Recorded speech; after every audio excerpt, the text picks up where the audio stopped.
सुप्रभात। मैं जगेंद्र राणा।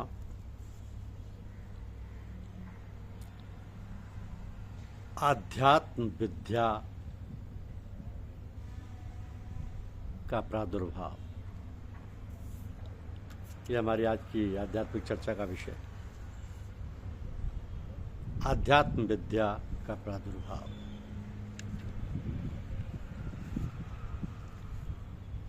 वेद में कहा गया है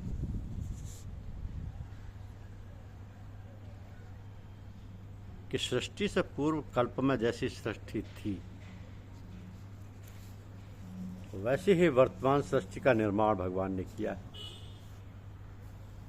और इसके तिरोभाव के बाद भविष्य में भी इस प्रकार का निर्माण होता रहेगा। और इसी प्रकार भगवान की उपासना जैसे पूर्व कल्प में की जाती थी वैसे ही इस कल्प में भी सब लोग करें। इस प्रकार ये वेद बता रहे हैं कि पूर्व काल में जैसे भौतिक पदार्थ पैदा हुए या बने, उसी प्रकार आध्यात्मिक विद्या का भी प्रचार और प्रसार इस युग में हो रहा है और आगे भी होता रहेगा। तो वेद काल के बाद द्वापर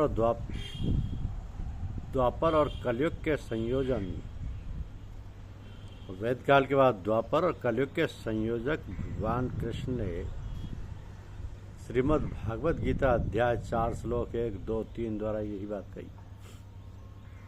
भक्त अर्जुन से भगवान ने कहा कि इस योग विद्या को मैंने सूर्य को बताया। सूर्य ने अपने पुत्र वैभवस्तु को मनु को बताया और मनु ने अपने पुत्र शंकु को बताया। तो हे प्रताप अर्जुन, इस प्रकार परंपरा से प्राप्त योग या विद्या राज ऋषियों ने प्राप्त की, किंतु इसके बाद यह योग विद्या बहुत काल से इस लोक में लुप्त हो गई। वही योग विद्या आज मैंने तुमको बताई है, क्योंकि यह बड़ा ही उत्तम रहस्य अर्थात गुप्त रखने योग्य विषय है। वेद काल से गीता काल तक दिए गए उदाहरण इस विचार की पुष्टि करते हैं कि हमारे पूर्वज जो कुछ कहते रहे वो सब परंपरागत था, और वर्तमान में हम जो कुछ सीख रहे हैं, सुन रहे हैं, वो सब परंपरा से चली आ रही विद्या ही है। तो गीता काल के बाद ये पता नहीं चलता कि श्री कृष्ण भगवान के परम शिष्य अर्जुन के बाद ये परंपरा कब तक और कहाँ तक चली। आज से लगभग 250 वर्ष पूर्व इस विद्या का पुनः उदय हुआ और 128 वर्ष पूर्व इस विद्या का वर्तमान रूप में रामाश्रम सत्संग नाम से प्रादुर्भाव हुआ।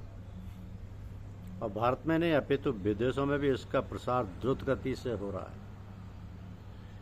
इस विद्या का इस रूप में शुभारंभ परम संत समर्थ सतगुरु महात्मा रामचंद्र जी महाराज और उनके शिष्य परंपरा द्वारा फतेहगढ़ उत्तर प्रदेश से किया गया, जिसको महात्मा जी के अनुरूप उनके शिष्य प्रशिष्य समर्थ सतगुरु महात्मा श्यामबारी लाल जी बाबू जी महाराज फतेहगढ़, स्वनाम धन्य श्री राणा जी साहब तथा परंपरागत अन्य संतों द्वारा देश विदेश में प्रसारित किया जा रहा है। किंतु यदि यह सत्य हर इतिहास भी इसे मान्यता देता है कि किसी भी विद्या का जब अधिक फैलाव हो जाता है और उसके प्रचारक एवं प्रसारक विद्या की वास्तविक योग्यता को प्राप्त करने के स्थान पर कुछ प्रमाणिक प्रतिष्ठा की ओर आकर्षित होने लगते हैं, तो विद्या का वास्तविक महत्व कम होने लग जाता है। इस विद्या के साधक पिछले कुछ वर्षों से प्रमाणिक प्रतिष्ठा प्राप्त करने हेतु विशेष लालायित प्रतीत होते हैं।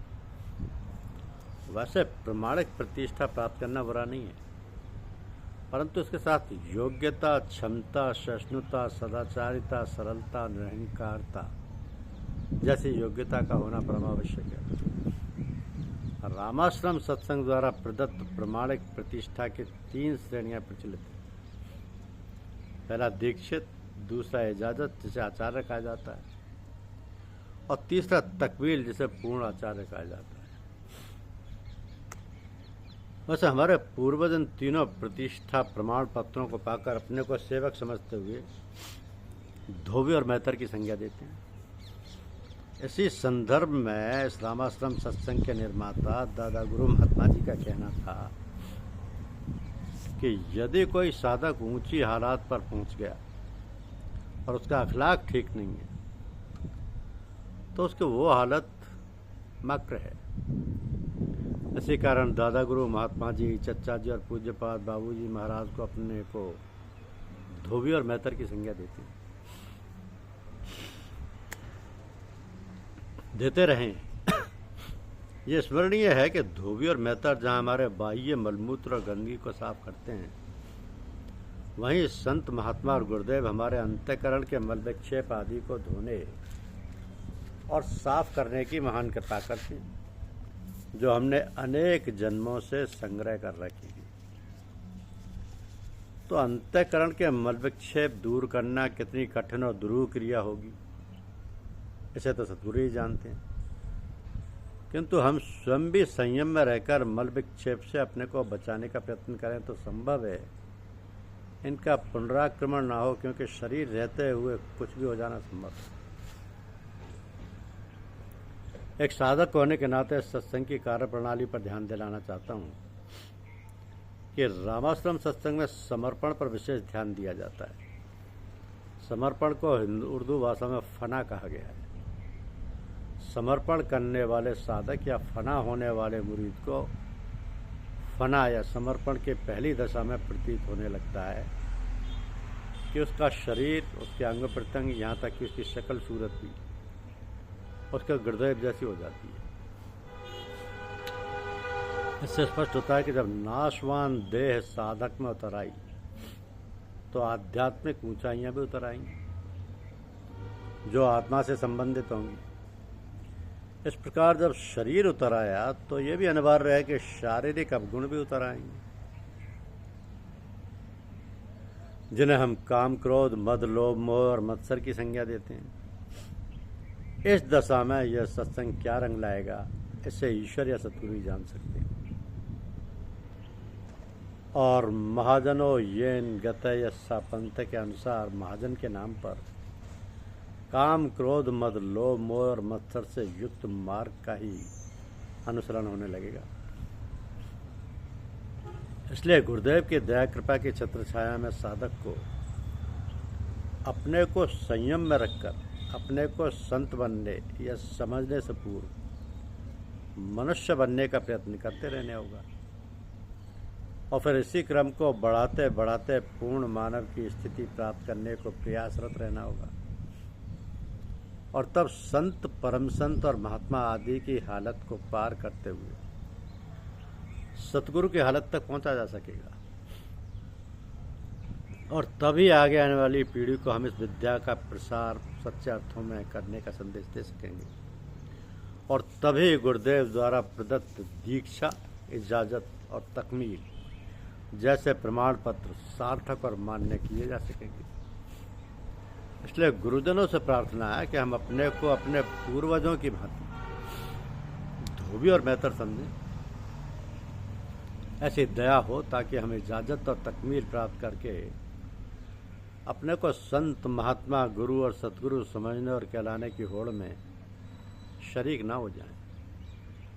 इन अंतिम वाक्यों को पढ़कर या जानकर आप हंस सकते हैं, लेकिन इसमें कोई हानि नहीं है। सत्य यह है कि यदि सुखदेव जी को गर्भावस्था में परोक्ष रूप से धार्मिक उपलब्धि हो जाती है और अभिमन्यु को सांसारिक उपलब्धि चक्रव्यूह में प्रवेश करने जैसी प्राप्ति हो जाती है, तो रहवर या मार्गदर्शक में पल रहे काम, क्रोध, मद, लोभ, मोह और मत्सर क्यों नहीं जिज्ञासु में प्रवेश कर जाएंगे।